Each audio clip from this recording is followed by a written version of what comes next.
O que deixa análise combinatória e probabilidade difíceis, eu considero os conteúdos mais difíceis de estudar, né, em termos de ensino médio, mas que também faz ser muito massa, é o fato de que pode variar pra caramba, cada situação a gente vai ter que analisar. E aqui é um exemplo perfeito disso. A gente não tem uma fórmula que a gente vai aplicar, a gente vai utilizar os conhecimentos, conceitos que a gente sabe, mas para uma situação bem particular. Então, a gente tem tomando os algarismos ímpares, ou seja, não é todo mundo, não é o 0, 1, 2, 3, 4, 5, 6, 7, 8, 9. Não, é somente os ímpares. Isso quer dizer que eu só tenho disponíveis o 1, o 3, o 5, o 7 e o 9. Lembrando, né, que os ímpares são aqueles que não são divisíveis por 2, que daria um número inteiro ao dividir por 2. Para formar números com 4 algarismos, então quer dizer que eu tenho que formar números assim, 1, 2, 3, 4. Teria 4 casinhas para montar. Vou fazer aqui alguns exemplos. Então, eu posso formar o 1, 3, 5, 7.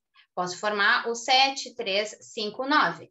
O 9, 3, 1, 5. E assim por diante. Tem muitos outros que eu poderia formar. Lembrando que eles são distintos, então quer dizer que eu não posso repetir, por isso que eu não fiz o número 3, 3, 3, 3, 3.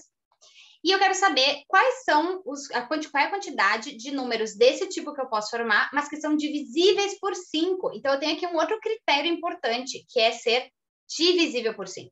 E aí, se eu for olhar lá a tabuada do 5, a gente consegue observar um padrão, né? Que é, na tabuada do 5, todos os números vão terminar em 0 ou 5. Então, aqui, o que vai me garantir que ele é divisível por 5 é ele ter o 5 no final. Ou seja, esse 5 aqui é fixo, eu não posso mudar. A única casa único algarismo que eu posso botar nessa casa é o 5. Então, quer dizer que eu tenho apenas uma opção para esse cara, que são as minhas opções. Já na primeira casinha, no momento que eu já defini quem é o 5, se começa com 1, com 3, com 7, com 9, tanto faz, porque todos eles vão terminar em 5 mesmo, então vai ser divisível por 5.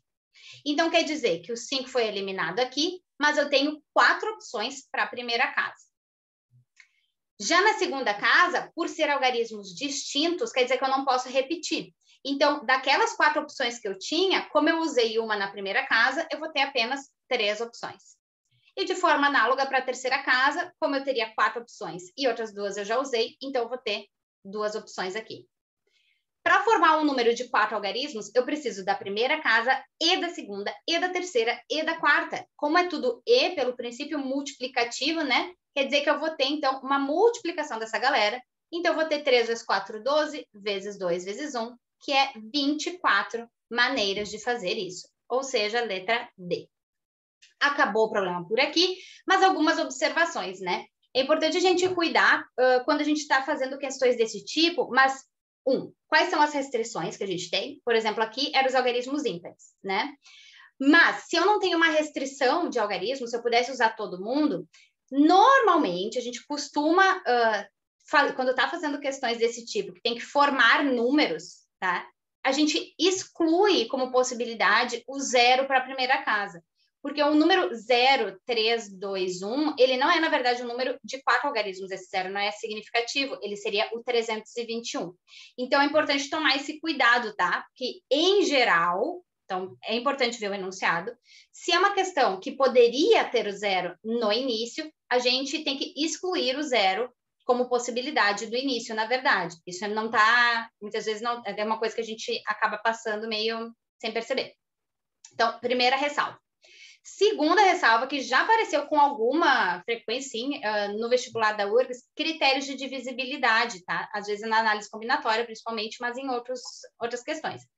Então, o que são os critérios de divisibilidade que nos interessam? Por exemplo, do 5, que é o fato de terminar em 0 e 5, né? Então, o 5, a gente vai ter terminar em 0 ou 5. O critério de divisibilidade por 2, também interessante, que é ele terminar em par. Então, se ele termina em 0, 2, 4, 6, 8, quer dizer que ele vai ser um número par, ou seja, ele é divisível por 2, né? Então, pode ser tanto divisível por 2 ou ser par. E ainda, o critério de divisibilidade por 3, que é a soma dos algarismos, é um número divisível por 3. Por exemplo, o número 4, 3, 2 Se eu fizer 4 mais 3 vai dar 7, mais 2 vai dar 9. Então, por que 4 mais 3 mais 2 vai dar 9 e 9 é divisível por 3? Quer dizer que o número 432 também vai ser divisível por 3. Então, isso às vezes facilita a nossa vida para fazer uma questão, para a gente não ter que ficar olhando todo o número para ver se ele é divisível. Basta a gente olhar os algarismos separadamente.